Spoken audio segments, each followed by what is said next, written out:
This is Push English and I am Renuka Singh. So I am here again with line-to-line explanation for the chapter Landscape of the Soul. In my first video, I have already discussed about the author and a detailed discussion about the title and the other themes that have been highlighted in this chapter. So let us begin with line-to-line explanation now. A wonderful old tale is told about the painter Wu Daozi who lived in the 8th century. So while giving you the introduction, children, I have already told you that there is a story about Wu Daozi, a painter in 18th century. And why is this painter famous? Because his last painting was a landscape commissioned by the Tang Emperor Zhangzong.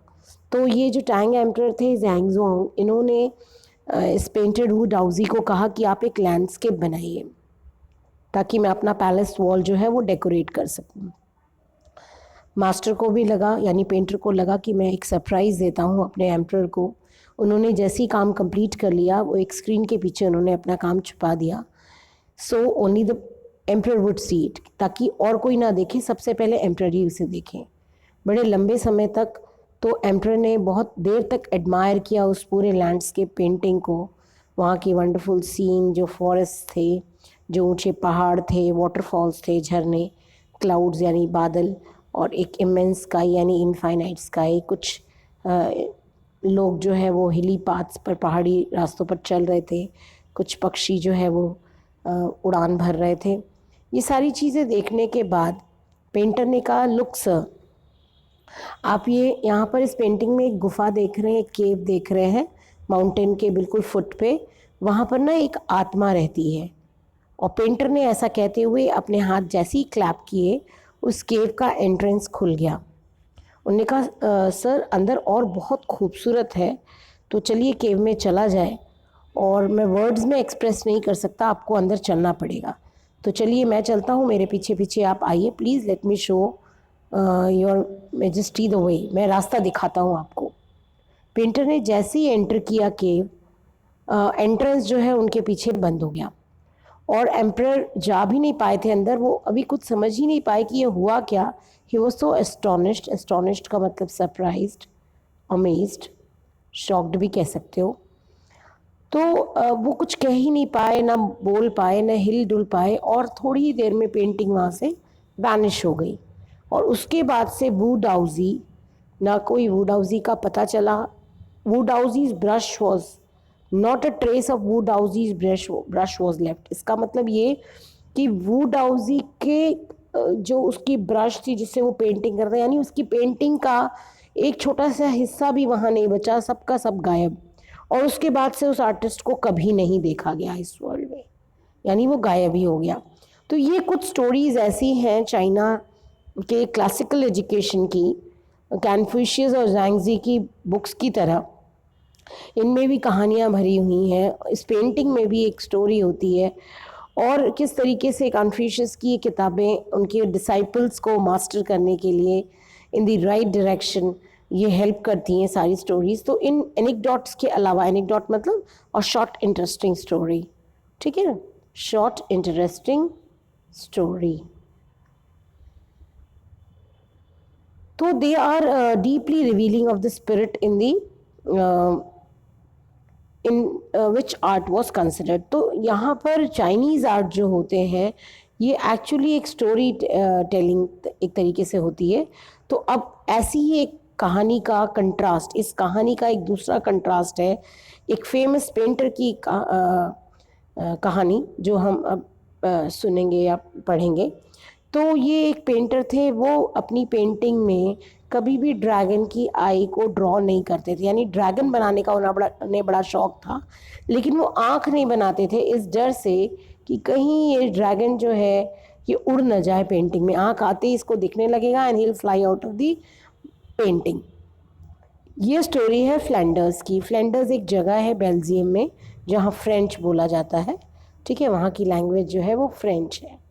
तो ये वहाँ की story है, ये वहाँ की story है, ठीक है। आगे बढ़ते हैं एक और स्टोरी पर, जो 15th सेंचुरी में एंटवर्प, एक्चुअली तो एंटवर्प एक प्लेस का नाम है, एक जगह का नाम है, ठीक है। एक मास्टर ब्लैकस्मिथ की स्टोरी है ये। और मास्टर ब्लैकस्मिथ जिनको जी है प्यार हो गया एक पेंटर की डॉटर से। मास्टर ब्लैकस्मिथ का नाम था Quentin Matsys and he fell in love with a painter's daughter. अब जो फादर थे यानी पेंटर, वो कभी भी ऐसा सन इन लॉ नहीं एक्सेप्ट करते इस प्रोफेशन में। तो क्विंटन ने क्या किया, एक दिन वो इस अपने फादर इन लॉ के स्टूडियो में चुपके से घुस गया और वहाँ उन्होंने क्या किया, उनकी ड्रॉ की हुई एक लेटेस्ट पेंटिंग में पैनल में उसने एक फ्लाई ड्रॉ कर दी, ठीक है, एक मक्खी ड्रॉ कर दी। और वो इतना डेलिकेट का मतलब तो आपको पता ही है कि जो बहुत ही नाजुक हो, और रियलिज्म का मतलब रियलिस्टिक। तो मास्टर जब आए अपने स्टूडियो में और उन्होंने अपनी पेंटिंग, उन्हें लगा मक्खी बैठी है, उन्होंने उसको मारने की कोशिश की कि वो उड़ जाए। तो आप सोच सकते हैं एक पेंटर ही अगर कंफ्यूज हो जा रहा है और वो एक पेंटेड फ्लाई को एक रियल फ्लाई समझ ले रहा है, तो कितनी खूबसूरती से क्विंटन ने ड्रॉ किया होगा इस फ्लाई को, आप समझ सकते हैं। और उसके बाद से कोई रिफ्यूज़ल नहीं था पेंटर की तरफ से। क्विंटन को उन्होंने पहले तो अपना अप्रेंटिस बनाया यानी ट्रेनी बनाया, उसको ट्रेन करने लगे। फिर उन्होंने अपनी ऑब्वियसली अपनी डॉटर से भी उसकी शादी कर दी और बाद में यही क्विंटन आगे चलकर सबसे फेमस पेंटर बने अपनी एज के। सो ये कुछ स्टोरीज़, ये दोनों स्टोरीज़, एक हमने अभी जो दोनों स्टोरीज़ पढ़ी हैं, इन दोनों स्टोरीज़ में कहीं ना कहीं एक कॉमनैलिटी है, और वो ये कि ये इलस्ट्रेट करती हैं कि आर्ट से हम क्या अचीव करना चाहते हैं। आर्ट से हम अचीव करते हैं एक परफेक्शन, एक परफेक्ट इल्यूजनिस्टिक लाइकनेस, यानी सिमिलैरिटी तो होती है, लाइकनेस तो होती है, बट वो इल्यूजन, एक भ्रम जैसा होता है, ठीक है। तो यूरोप में जो आर्ट है that is the essence of inner life and spirit. मतलब ये थोड़ा सा अलग है। यूरोप में हम परफेक्ट और इल्यूजनिस्टिक लाइकनेस यूरोप के आर्टिस्ट ट्राई करते हैं अचीव करने की, जबकि एशिया में जो एसेंस है वो है इनर लाइफ और स्पिरिट को अचीव करने का। सो ये एक डिफरेंस, क्लियर डिफरेंस पता चलेगा आपको बच्चों, क्योंकि आगे चल के आपसे पूछेंगे what is the difference between Chinese art and European art. तो इनका डिफरेंस आपको बहुत अच्छे से समझ में आना चाहिए। मैं थोड़ा और आपको बता दूं, उसके बाद एक बार और इनके डिफरेंस को मैं क्लियर कर दूंगी आपको। चाइनीज़ स्टोरी जो होती है उसमें जब एम्परर ने when he commissioned his painter की पेंटिंग करो, तो वो सिर्फ आउटर अपीयरेंस जो है वो अप्रिशिएट कर रहे थे, है ना। और आर्टिस्ट जो है उन्हें क्या रिवील करना चाहता था, अपनी वर्क की ट्रू मीनिंग वो रिवील करना चाहता था। इसीलिए शायद सच ही कहा गया है कि एक एम्परर जो होता है, ये this is very very important children, और ये लॉन्ग आंसर क्वेश्चन में भी ये आ सकता है, because this is actually containing the whole crux of the story, कि एक एम्परर जो होता है वो अपनी टेरिटरी को रूल कर सकता है जिसे उसने कॉन्क्वायर किया है, जिसे उसने जीता है, लेकिन एक आर्टिस्ट ही जानता है उसके अंदर के मिस्टीरियस रास्ते, ठीक है। तो इससे LAQ बनता है बच्चों, शॉर्ट आंसर क्वेश्चन भी बन सकता है, but LAQ is more important. अब जब आर्टिस्ट कहता है कि मैं अपना रास्ता दिखाऊं आपको, जिसे वू डाउजी ने कहा था, तो उसमें वू डाउजी की डाउ वर्ड का मतलब ही है, जो डाउइज्म है उसका क्या मतलब है, ये देखिए आप। जो वर्ड डाउ है वो कहाँ से निकला है, वो निकला है, it means both the path, या दोनों ही रास्ते, दोनों ही मेथड। तो ये जो मिस्टीरियस वर्क है ऑफ यूनिवर्स, ठीक है ना, तो ये है ये जो रास्ते होते हैं यूनिवर्स के, मिस्टीरियस वर्क होते हैं, उसको हम डाउ कहते हैं। The painting is gone but the artist has reached his goal beyond any material appearance. तो जिस तरीके से वू डाउजी की वो पेंटिंग तो चली गई, लेकिन आर्टिस्ट ने उस गोल को रीच कर लिया, यानी उस गोल तक वो पहुंच गया जो किसी भी मटेरियल अपीयरेंस के बहुत बहुत परे है। तो एक क्लासिकल चाइनीज़ लैंडस्केप इसलिए नहीं बनाई जाती ताकि वो एक्चुअल व्यू रिप्रोड्यूस करे, जैसा कि नॉर्मली हम वेस्टर्न पेंटिंग्स में देखते हैं, फिगरेटिव पेंटिंग्स होती हैं। फिगरेटिव का मतलब होता है मेटाफोरिकल पेंटिंग, यानी कि ये इमेजेस इस तरीके से होते हैं कि कुछ ना कुछ उसमें हम वो सिंबलाइज करती हैं कुछ चीज़ें। जबकि जो यूरोपियन पेंटर होता है वो क्या करता है, हम व्यूअर्स की आंखें बोरो करता है, और वो जिस पर्टिकुलर लैंडस्केप को जैसा देखता है वो चाहता है कि उनका व्यूअर भी वैसे ही देखे एक स्पेसिफिक एंगल से। जबकि चाइनीज़ पेंटर जो है, he does not choose a single view point. ठीक है। तो जो चाइनीज़ लैंडस्केप पेंटर होता है, उसका जो लैंडस्केप होता है वो रियल नहीं होता, वो किसी भी पॉइंट पे एंटर कर सकता है, कहीं भी ट्रैवल कर सकता है। यानी आर्टिस्ट खुद क्रिएट करता है एक पाथ आपकी आंखों के लिए, ताकि आप ऊपर नीचे अंदर बाहर आगे पीछे कहीं भी आप ट्रैवल कर सकें, आपकी लीजरली मूवमेंट हो, आप उसके मालिक हो, आप खुद मूव कर सकें। और स्पेशली जो हॉरिजॉन्टल स्क्रॉल वाली जो पेंटिंग्स होती हैं, उसमें action of slowly opening one section of the painting then rolling it up to move on to the other। आपने देखा होगा ना, कोई आप स्क्रॉलिंग करते हैं कंप्यूटर में जैसे, वैसे ये पेंटिंग्स जो होती हैं हॉरिजॉन्टल स्क्रॉल वाली, इसमें क्या होता है कि पहले एक सेक्शन जो है पेंटिंग का खुलता है, उसमें एक्शन पता चलता है, फिर हम दूसरे पर जाते हैं, फिर हम तीसरे पर जाते हैं, और इस तरीके से हमें पेंटिंग की क्लियर अंडरस्टैंडिंग होती है। It also adds a dimension of time which is unknown in any other form of painting. तो इस पेंटिंग की खासियत ये है, और ऐसा किसी पेंटिंग में नहीं होता जैसा हॉरिजॉन्टल स्क्रॉल में होता है। इसके अलावा इसमें पूरी पार्टिसिपेशन चाहिए होती है व्यूअर की, और वो खुद डिसाइड करता है व्यूअर कि वो किस स्पेस पर वो ट्रैवल करेगा थ्रू द पेंटिंग। ठीक है, तो इसमें किस किस्म की पार्टिसिपेशन है, आप ध्यान रखिए, इसमें जो पार्टिसिपेशन है वो फिजिकल भी है और मेंटल भी है। तो चाइनीज़ पेंटर हमसे हमारी आंखें नहीं बोरो करता, यानी अपने व्यूअर से आंखें बोरो नहीं करता, वो सीधा उसके दिमाग में घुसता है। He wants you to enter his mind, वो नहीं घुसता, आई एम सॉरी, वो ये चाहता है कि आप उसके दिमाग तक पहुँचे। वो आपकी आंखें नहीं लेगा, वो आपको कुछ भी नहीं बताएगा कि मैं ये दिखाना चाहता हूँ, वो सिर्फ और सिर्फ आपके दिमाग, वो आपसे ये एक्सपेक्ट करता है कि आप उसके दिमाग में घुसो और समझो कि वो क्या बताना चाह रहा है। तो एक तरीके से चाइनीज़ पेंटिंग जो है वो एक लैंडस्केप जो है जो ड्रॉ करते हैं, वो इनर, वो एक अंदरूनी स्पेस है, या जिसे हम स्पिरिचुअल या कंसेप्चुअल स्पेस कहते हैं। ठीक है, आई होप ये पूरा पैराग्राफ पढ़ने के बाद आपको सीए और ईए यानी कि चाइनीज़ पेंटिंग और यूरोपियन पेंटिंग में डिफरेंस समझ में आ गया होगा। अगर नहीं भी आया है तो एक बार मैं और थोड़ा सा आपको बता दूं कि ये सीए और ईए है क्या। ठीक है, सीए एंड ईए। सीए जो है चाइनीज़ आर्ट जो होता है, वो एक आर्टिस्ट का स्पिरिचुअल या इनर वॉइस कह लीजिए, स्पिरिचुअल और इनर वॉइस होता है, जो कि जहाँ पर आप ट्रैवल कर सको फ्रॉम एनी पॉइंट। और इसमें जो व्यूअर होता है उसको ये आज़ादी होती है, it let's the viewer create a path for their imagination. तो ये व्यूअर को खुद क्रिएट करना देता है अपना इमेजिनेशन। ठीक है, to travel any path, to go through any path. जबकि जो यूरोपियन आर्टिस्ट होता है, या यूरोपियन पेंटिंग्स जो होती हैं, यूरोपियन आर्ट जो होता है, it is about reproducing an actual view. तो यहाँ पर रिप्रोड्यूस होता है एक्चुअल व्यू, जिसमें आर्टिस्ट जो है एक्चुअल व्यू, जिसमें आर्टिस्ट का तरीका ये होता है, it to let viewer show exactly what he wants them to see in the landscape. तो उस लैंडस्केप के थ्रू एक आर्टिस्ट जो है, एक यूरोपियन आर्टिस्ट जो है, वो व्यूअर्स को एग्जैक्टली वो दिखाता है जो वो खुद देखना चाहता है। ठीक है, या जो वो खुद देखता है। तो आई होप ये आपको क्लियर हो गया होगा। इसके बाद आगे बढ़ते हैं। This concept is expressed as शेंशुई। इस कंसेप्ट को हम क्या कहते हैं?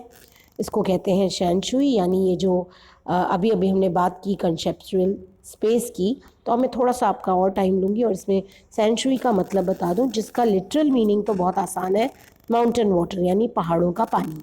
ठीक है, और ये दोनों शब्द देखने में आपको एक अलग लगेंगे, लेकिन ये शब्द जो है मिल करके एक लैंडस्केप को रिप्रेजेंट करते हैं। तो एक इमेज जो होती है, यानी कि हर कोई भी एक इमेज है, उसके अगर दो पोल्स हैं, ठीक है, दो कॉम्प्लीमेंट्री पोल्स हैं, तो डाओइस्ट व्यू के अनुसार ये दोनों पोल्स, दोनों एलिमेंट्स जो हैं ऑब्जेक्ट के, इमेज के, वो हैं यांग और यिन। ठीक है, यांग का मतलब पहाड़ और यिन का मतलब पानी। तो माउंटेन वाटर मिल गया। ठीक है, अब मैं थोड़ा सा और इस पे टाइम लेती हूँ। सबसे पहला ये ध्यान रखना कि जो माउंटेन है वो यांग है, इसका मतलब जो चीज़ वर्टिकली हेवन की तरफ जा रही है, यानी ये पहाड़ ऐसे ही होते हैं ना ऊपर की तरफ। अब इसकी कैरेक्टरिस्टिक देख लीजिए, यांग जो है वो स्टेबल है, वार्म होता है, ड्राई होता है सन में। अब आते हैं पानी पर, वाटर इज यिन, ये तो हो गया यांग। अब आते हैं यिन, यांग के ये कैरेक्टरिस्टिक्स हो गए।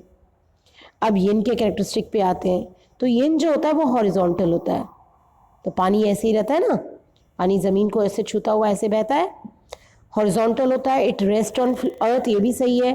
फ्लूइडिटी होती है, फ्लूइड होता है, मॉइस्ट होता है, कूल होता है। तो जैसे ही माउंटेन की ये 3 क्वालिटीज़ थी यांग की, वैसे ही यिन की ये 3 क्वालिटीज़ हो गई। ठीक है, ये बहुत आसान सी चीज़ है। अब जैसे यांग जो है वो मस्कुलिन है, ठीक है, वैसे ही यिन जो है वो क्या है, वो फेमिनाइन है। तो ये बहुत अच्छा डिफरेंस आपको समझ में आना चाहिए यांग और यिन का। तो यिन जो है वो रिसेप्टिव भी है, फेमिनाइन एस्पेक्ट भी है यूनिवर्सल एनर्जी का, और उसका जो काउंटर पार्ट है यानी यांग वो एक्टिव है, मैस्कुलिन है। तो ये है एक सिंपल सा फंडामेंटल नोशन डाओइज्म का। तो आपसे अगर कभी पूछा जाए कि फंडामेंटल नोशन डाओइज्म का क्या है, तो आप ये पूरा कंसेप्ट समझाएंगे। ठीक है, what is often overlooked is an essential third element। अब ये दो चीज़ें, दो एलिमेंट्स तो हमें समझ में आ गई, हम क्या इग्नोर कर देते हैं या क्या ओवरलुक कर देते हैं, वो है थर्ड एलिमेंट, यानी जो मिडिल वॉइड, यानी यांग और यिन के बीच का जो हिस्सा है, वो जो स्पेस है, वो जो थर्ड एलिमेंट है वो क्या है। तो वो जगह है जहाँ पर इन दोनों का इंटरैक्शन होता है। अब मैं इसको छोटे से हम अपने इंडियन कल्चर पे चलते हैं। अभी तक तो हम चाइनीज़ व्यू समझ रहे थे, डाओइज्म समझ रहे थे, अब हम चलते हैं अपने इंडियन कंटेक्स्ट में। अब आप योगा तो करते होंगे, आप सबको पता है योगिक प्रैक्टिस क्या होती है, तो प्राणायाम पर आते हैं सीधा। प्राणायाम जो है वो ब्रीद इन, यानी वो एक्चुअली योगिक प्रक्रिया कैसे हम करते हैं, हम ब्रीद इन करते हैं, सांस अंदर की तरफ खींचते हैं, उसके बाद से उसको रिटेन करते हैं, and then we breathe out. तो ये 3 चीज़ें हम करते हैं ना, ब्रीद इन, ब्रीद आउट, और थोड़ी देर के लिए हम सांस को रोक के रखते हैं। तो जब हमने सांस को रोक के रखा, ये वो मिडिल वॉइड है, ये वो गैप है जहाँ पर मेडिटेशन एक्चुअली होता है।